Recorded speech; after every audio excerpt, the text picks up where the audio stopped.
Welcome to Morning Talk Online. Verse 1 of today's Gospel reads, Jesus told his disciples a parable about the necessity for them to pray always without becoming weary. In the parable of the judge and the widow, Jesus emphasizes the need for continued and persistent prayer. A prayer that does not easily tire or give up. A prayer that does not lose heart in the midst of difficulties. A prayer that unceasingly hopes.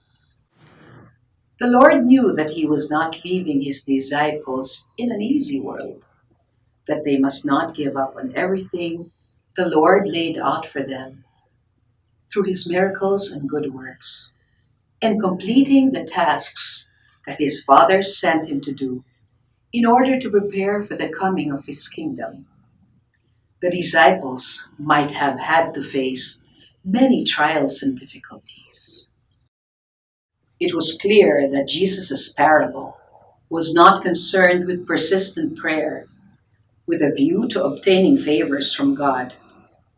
The purpose of the parable is seen here, neither in the certainty of being heard, nor in the duration or the length of the prayer, but the necessity to pray always. To this corresponds that astonishing question the Lord asks at the end of this gospel. When the Son of Man returns, will he find any faith left? Why would the Lord even ask that? In the apparently long period separating the departure of Jesus and his return, they ought always to pray and not lose heart. The parable has promised that God will not fail to vindicate his people, but will they themselves remain faithful to the end in prayer? The question seems to suggest that at his coming, the Son of Man will find many with little faith, that many will have lost heart. The parable presents two characters: a judge in a certain town who neither feared God nor regarded man, and a widow in that town used to come to him and say, "Render a just decision for me against my adversary."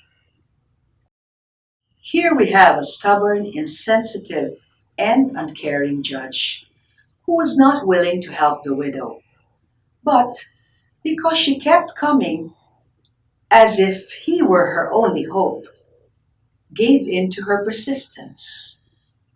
And the Lord said, "Pay attention to what the dishonest judge says. Will not God then secure the rights of his chosen ones who call to him day and night? I tell you, I will see to it. Justice is done for them speedily."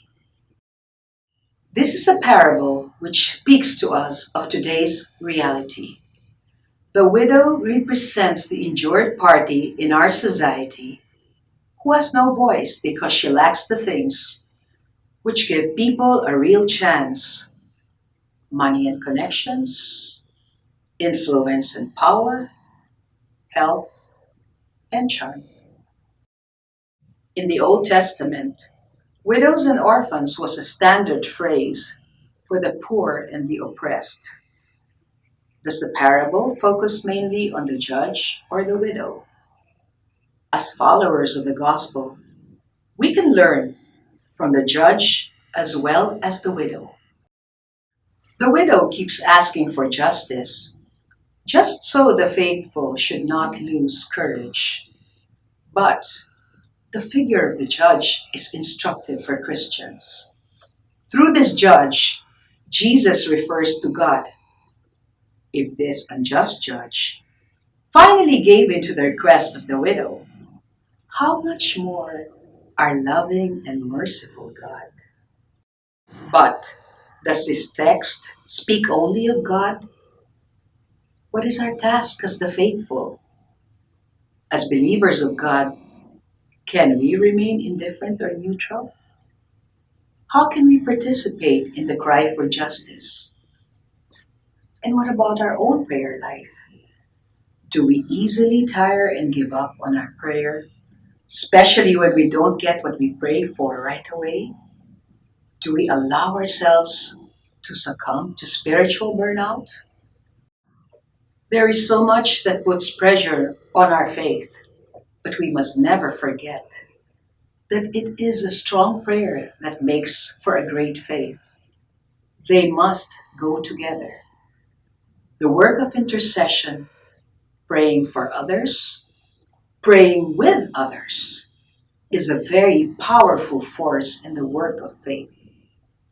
At this moment, I am reminded of my friend Eb, who has suffered a major stroke in the States and has undergone surgery to stop bleeding in her brain. A whole army of us, her family, friends, classmates, even people who don't know her, stand united together as prayer warriors to beg Jesus and Mary to heal our dear Eb and restore her to wholeness of mind, body, and spirit. Each day, we await anxiously, but with full faith and hope, the daily miracles which unfold through God's loving grace.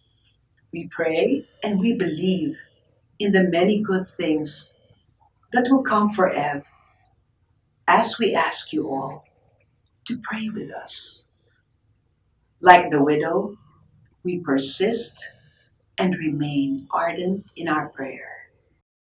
Finally, we draw our inspiration from our very own Mother Foundress, Saint Marie Eugenie, who made of her life a constant prayer and adoration.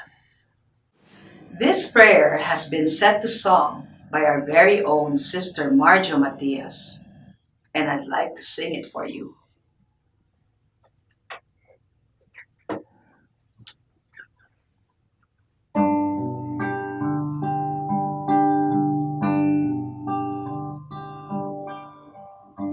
It is for you alone, oh my God, that I am here. You are the all of my life. My thoughts, my work, my affections are all for you. You are the all of my life. Although I can always be at your feet, my life must be in a way a constant prayer.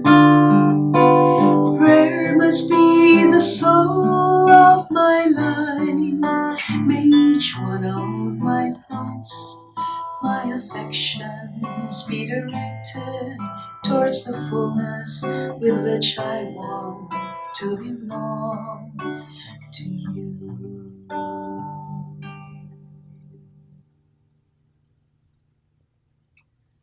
Have a good day and remember to pray always.